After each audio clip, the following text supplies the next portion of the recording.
पाकिस्तान की एक और बार लर्न हमें ले ही डूबेगी। हर दिन एक ही जैसा रिजल्ट, टीम बदल गई, मैदान बदल गया, हालात बदल गए, न्यूजीलैंड की टीम में कितने लोग बदल गए, मगर अगर कुछ सेम रहा तो वो पाकिस्तान की कारकर्दगी है जिसमें तसलसल से कोई फ़र्क नज़र नहीं आ रहा है। बहुत ही अफसोस की बात है, हम लोग T20 सीरीज़ तो हार ही गए थे, मगर अच्छी बैटिंग शुरू में नज़र आई, अच्छी कोशिश नज़र आई, उसके बावजूद लास्ट में आके 1-0, 1-1-0। मतलब क्या हो रहा है यहाँ पे? क्या ये कोई बाइनरी ऑर्डर चल रहा है, कोई कंप्यूटर की लैंग्वेज चल रही है? मुझे तो बिल्कुल समझ नहीं आती है कि मतलब कोई भी रन्स नहीं बना पाया, हमारे पास कोई टेल एंडर स्ट्रांग नहीं है, हमारे पास कोई मिडिल ऑर्डर बैट्समैन कोई बहुत ज़्यादा स्ट्रांग नहीं है, मतलब सारा आवे गावा हमारा बिगड़ा हुआ है। दूसरी तरफ अगर हम बात करें आईपीएल के अंदर बहुत ज़बरदस्त रिजल्ट हमने कल देखा, जहाँ पर आरसीबी ने टक्कर दी सीएसके को।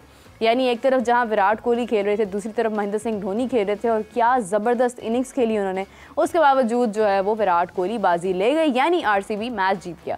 इस हवाले से डिस्कशन का बाकायदा आगाज़ करते हैं। हमारे साथ मौजूद हैं ज़ीशान राना साहब, स्पोर्ट्स एनालिस्ट, स्पोर्ट्स जर्नलिस्ट। अस्सलाम वालेकुम, कैसे हैं आप? वालेकुम Meerab, thank you so much for the great intro of this particular show and it's good to be back here. I am good, आप बताएं। मैं बिल्कुल ठीक हूँ, लेकिन अनफॉर्चुनेटली सहरी ख़राब हो गई हमारी, क्योंकि उस टाइम पे जैसे रन्स बनते चले जा रहे थे तो बड़ा डर लग रहा था कि ये पता नहीं कितने बन जाएंगे। मुझे तो डर था ये 400 ना चले जाएं, लेकिन ये है कि वही बात जो भी हम कुछ देर पहले कर रहे थे कि एक कैच ड्रॉप होता है और उसके बाद आपको बारी नहीं मिलती है, मौका नहीं मिलता है। कैसे देखते हैं आज के मैच को? आज का मैच मेरे लिए जो है इट वाज थोड़ा सा ये देख के लगा अच्छा कि हम जिन बॉलर्स को हम सपोर्ट करते हैं, पर्टिकुलरली आकिफ की हम बड़ी बात कर रहे थे, उसको आज उसकी ओडीआई का डेब्यू हुआ, उसको कैप मिली, और पाकिस्तान ने इनिशियल जो बर्स्ट ऑफ 10-15 ओवर्स था वो पाकिस्तान ने अच्छे ओवर्स किए। पहला जो अटैक था हमारा, नसीम शाह की बॉलिंग में वो थोड़ी बाइट नहीं तो कम से कम स्विंग ज़रूर नज़र आई और बोथ वेज नज़र आई। अभी स्टार्ट ऑफ वेरी वेल, और आपने देखा होगा हमारा ट्रेंड चल रहा है कि पाकिस्तान यूजुअली जो हमारा अटैक है स्टार्टिंग में जो है ना, in the first match of the tour, because Naseem के लिए first match of the tour, as the tour progresses तो इनकी परफॉर्मेंस थोड़ी सी डिविडल करती है। लेकिन पहला जो था उसकी लेग कटर्स भी हो रहे थे, इन स्विंग आउट स्विंग दोनों हो रही थी, और इस टाइम पे लग रहा था कि पाकिस्तान के बॉलर्स ने जो है ना, they had the better of Australia New Zealand. In fact Aakif ने बॉलिंग अच्छी की, थोड़ा पेस लगा बाइट है बॉल में, दोनों साइड पे जा रहा था, but he was a little wayward. लेकिन इनिशियल बटरफ्लाइज ऐसी होती हैं। मैच के बारे में अगर हम दें तो इसको हम स्टेप्स में डिवाइड करें इस मैच को ना मीरब, तो पाकिस्तान ने वही वाली बात है कि अगर even if you dominate in different chunks of 50 overs, 100 में से 50 ओवर्स, मैटर वो वाले ओवर्स करते हैं जो कि इम्पैक्ट क्रिएट करते हैं। इनिशियली आपने उनके ओपनर्स को चुप करा के रखा, लेकिन जैसे लेथम आया और मिचल्स आया तो उन्होंने आहिस्ता आहिस्ता बॉल्स को कंज्यूम करने के बाद, now this is where they are different, कि वो बॉल्स कंज्यूम करते हैं, गेम को असेस करते हैं, अंडरस्टैंड करते हैं। यहाँ 55 मीटर की बाउंड्री, यहाँ 60 मीटर की है, स्ट्रेट ऑन मारनी 75 मीटर्स की, अपना एरिया सेलेक्ट करते हैं, देन दे गेट गोइंग। तो जब हमारे बॉलर्स थोड़े से थके, हारिस आया, हारिस ने बहुत अच्छी बॉलिंग की, I should say Haris bold very well. काश उसका कैच लेथम का जो होया था when he was at 60 odd Rizwan से, तो मैच का कंप्लेक्शन थोड़ा डिफरेंट होता। But then again Mohammad Abbas Pakistan से नहीं लेकिन न्यूजीलैंड से खेला, और उस लड़के ने डेब्यू पे फास्टेस्ट 50 लगा ली, and then he is a exceptional left arm bowler. तो मेरे नज़दीक मैच जो है ना ओवरऑल जो हुआ है disappointing again, but it's good to be disappointed by playing youngsters जो थोड़ा सा आगे जाके ग्रो कर सकते हैं, इंस्टेड कि आप अपने ओल्ड हॉर्सेस पे इन्वेस्ट करके जो है ना टीम को मजीद आप नीचे को लेकर आते हो। तो I am not very disappointed, but yes I am disappointed at the same time, थोड़ा बेहतर खेल सकते थे। देखिए अगर हम देखें, the good thing which I see is that कि अब्दुल्ला शफीक ने रन्स बनाए, फाइनली थोड़ा सा बल्ला उनका चला। एक गैप के बाद आए हैं, चैंपियंस ट्रॉफी मिस करने के बाद आए हैं, तो उनका बल्ला कम से कम चलना शुरू हुआ। ठीक है, मतलब वो बहुत स्लो खेले हैं, 49 बॉल्स के ऊपर उनके 36 रन्स हैं, जिसमें से 5 चौके भी लगाए उन्होंने, एक छक्का भी लगाया, मगर 73 का स्ट्राइक रेट था। बट इट्स ओडीआई, T20 नहीं है, इसमें आपका रहना मौजूद है, आपका स्लो खेलना भी एक्सेप्टेबल है, बट जब आप चेस पर होते हैं तो आपको थोड़ा सा इनिंग्स बिल्ड करनी पड़ती है। Not so bad. उसके बाद उस्मान खान जिन्होंने 33 बॉल्स पर 39 रन्स बनाए, 118 का स्ट्राइक रेट था, 4 चौके 2 छक्के। उस्मान खान बड़ा अच्छा खेल गए हैं, काफ़ी तनकीद में थे ज़रा कुछ दिनों से।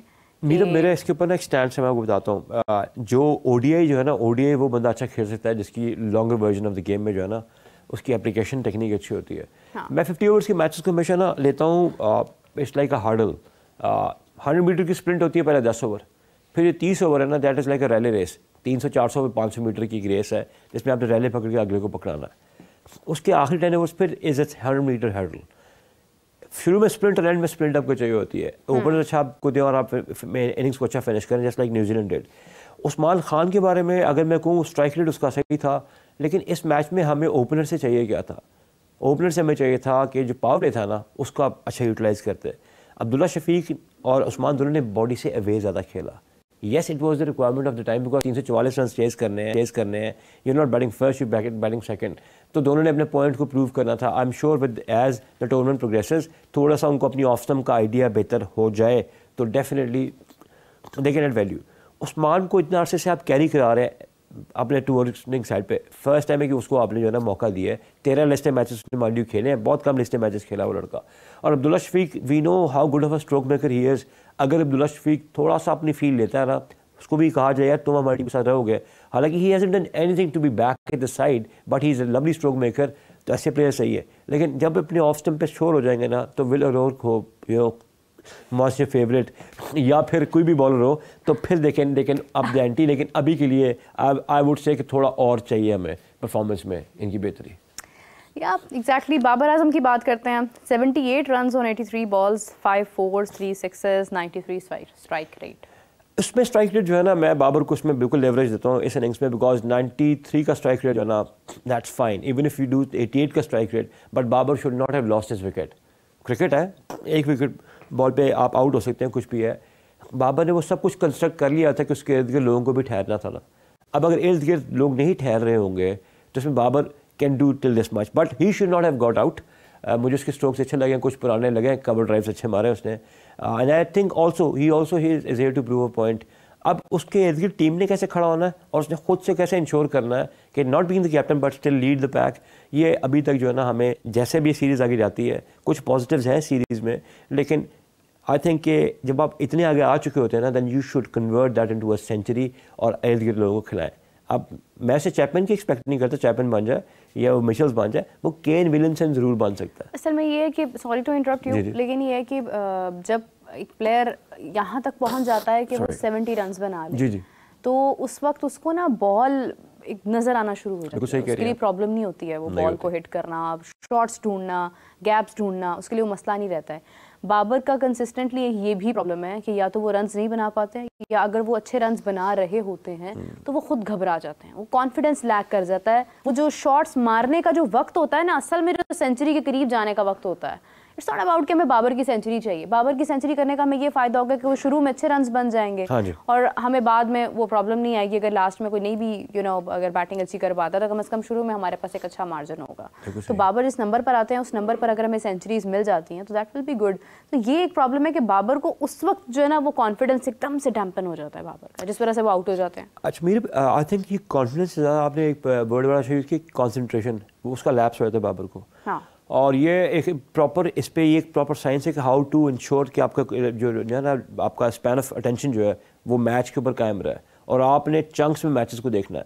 I mean I am not expert in terms of sports psychology, लेकिन मुझे इतना पता है कि जब आपको लगता है कि आपने स्विमिंग में कहते हैं कि लेंथ जब आपने लगा लेते हैं ना, जब आप शैलो वाटर्स पे आते हैं, आप कहते हैं यार आई एम डन, वहीं से ना आप ड्रॉप करके कहते हैं यार पहुँच गए। I don't know, something happens to Babar once he crosses his 50। 50 कोई माइलस्टोन नहीं बाबर आपके लिए, आप बहुत बड़े प्लेयर से, आपको इन 50 को मीनिंगफुल 50 या फिर 100 को कन्वर्ट करके टीम को इर्द गिर्द खिलाना है। आई नीड टू सी बाबर जब चेंज ओवर हो, क्रॉस ओवर हो, ओवर खत्म हुआ हो, तो अगले बैटर को समझा रहा हो, इवन डांट भी रहा हो, ऐसे खेलना है वैसे खेलना है, you need to express yourself. अब बाबर आजम के लिए अगर आप मिडल ना करें तो 50 नहीं करेंगे, इंटरनेशनल क्रिकेट है। पूरी पाकिस्तान की बैटिंग लाइन को एक साइड पे कर लें, बाबर आजम की इनिंग्स को, the way he middle the ball, और फिर उसके बाद सलमान आगा, इन दोनों की बैटिंग स्टार्क डिफरेंट थी पूरे बैटिंग यूनिट से। शो से पहले आपने कहा कि टेल ने तो कुछ भी नहीं किया, as you said they should have also played, लेकिन अगर आप टॉप ऑर्डर को भी देखें तो ये जिस टाइम बाबर आता है ना, वो लिंच पिन होता है पूरी इनिंग्स का। यहाँ से ही शुड बी टोल्ड कि आपने पूरी इनिंग्स को कैरी करना है, unless you carry the innings it will not be of any benefit. तो Babar should have played a little better here, और आगे I think as the series goes on we will see him batting well at least for the next 4 matches, 3 matches और whatever. बिल्कुल सही बात है। As you discuss, Salman Ali Agha उन्होंने half century बनाई है फाइनली, अच्छा स्ट्राइक रेट था, अच्छी कोशिश भी की, अच्छा खेले हैं। उसके बाद हमारा जो है वो डाउनफॉल सलमान अली आगा के बाद शुरू हो जाता है। और ये किसी हद तक मुझे डर लग रहा है कि वाकई में सलमान अली आगा के बाद हमारा डाउनफॉल शुरू ना हो जाए। अभी रिसेंटली कैप्टन बने, I can not see this score card, ये मुझे कहीं और लेके जा रहा है मेंटली। लेकिन ये कि खैर अच्छा खेल सकते थे हम, और अच्छा खेल सकते थे। 73 रन से हारना एक बहुत बड़ा गैप है। इट्स अ बिग गैप, आप देखें, इट्स अ बिग गैप। या बिकॉज देखें 73 रन का गैप, आप देखें नेथन स्मिथ का कभी किसी ने नाम नहीं सुना होगा। मैंने तो केली का नाम नहीं सुना, कौन है ये? You haven't heard about Kelly? Yes, Nathan Smith. निक केली। हाँ, निक केली है, और देन हेनरी निकोल्स, उसके बाद चैपमैन, ठीक है, Daryl Mitchell, Mohammad Abbas half century कर गए हैं, 200 का स्ट्राइक रेट है उनका। फिर उसके बाद आप देखें ब्रेसवेल, ठीक है। उसके बाद एक और नाम है मिचेल है, आई डोंट नो इट्स हे और हाय, भाई मैंने नहीं कभी सुना। फिर उसके बाद Nathan Smith, then it's Jacob Duffy. अब मैं नाम अगर गलत भी बोलूं तो मेरी माफी है, बिकॉज मैंने सुने पहली बार है। नहीं आपने सुने भी, because we are not supposed to pronounce the names, हमारे नाम से प्रोनाउंस नहीं कर सकता, तो कोई मसला नहीं है। Duffy is a fast bowler. आपने अगर उनका पहला स्पेल देखा हो ना, तो आप जरूर देखिएगा कि उनका बॉल भी उतना ही बोला ना हमारे बॉलर्स का बोला, लेकिन जहाँ से हम आउट स्विंग कर रहे थे ना और इन स्विंग कर रहे थे, वो एक खास स्पॉट से इन स्विंग और आउट स्विंग कर रहे थे, और लेंथ उनकी ऐसी थी, it was a steep bounce. Wicket बहुत डिफिकल्ट था फॉर द बैटर्स। मैं आपको बताऊँ, इनिशियल बर्स्ट में बैटिंग इतनी ईजी नहीं थी, क्योंकि वहाँ पर स्टीप बाउंस आ रहा था, गोल्डन से बॉल पड़ के जो है ना तकरीबन नाक के पास से गुजरा था। वहाँ पर डफी ने अच्छी बॉलिंग की है, और रोक बॉल वेल। नसीम शाह का फर्स्ट स्पेल जो है ना, अगर उसका फर्स्ट एंड लास्ट स्पेल जो है ना, तीनों स्पेल्स जो हैं एक जैसे हों, तो Naseem Shah can be back. लेकिन मुझे आज भी उसकी पेस में स्ट्रगल लगा, जो पेस है ना, एक ही विकेट हासिल कर सके हैं। If you see the if you are saying कि मतलब बैटिंग मुश्किल थी वहां पर, तो फिर आप देखिए चैपमैन का 132, डैरल मिचेल का 76, और उसके बाद मोहम्मद अब्बास का 52। मोहम्मद अब्बास जो कि अभी बिल्कुल नया लड़का है। और ठीक है, मतलब आप देखें हमारे बॉलर्स की तरफ से हारिस रऊफ ने 2 विकेट्स हासिल किए हैं। उसके बाद मोहम्मद अली ने 1 विकेट ली है। आकिफ जावेद ने 2 विकेट्स हासिल तो कर लिए हैं, मगर मैं सुबह से एक चीज़ अपने फ़ोन में देख रही हूँ, whenever I open the Instagram I see a post के ये मोहम्मद समी हैं, उन्होंने खैर पोस्ट किया है कि बिल्कुल वसीम अकरम लग रहे हैं, ये वही अंदाज वही। एक तो हमेशा आए हैं, अभी तो खेलना शुरू किया है, 2 विकेट्स निकाली हैं उनकी C-D टीम से, और मतलब आपने किसके साथ कंपेयर कर दिया? एक्चुअली मेरा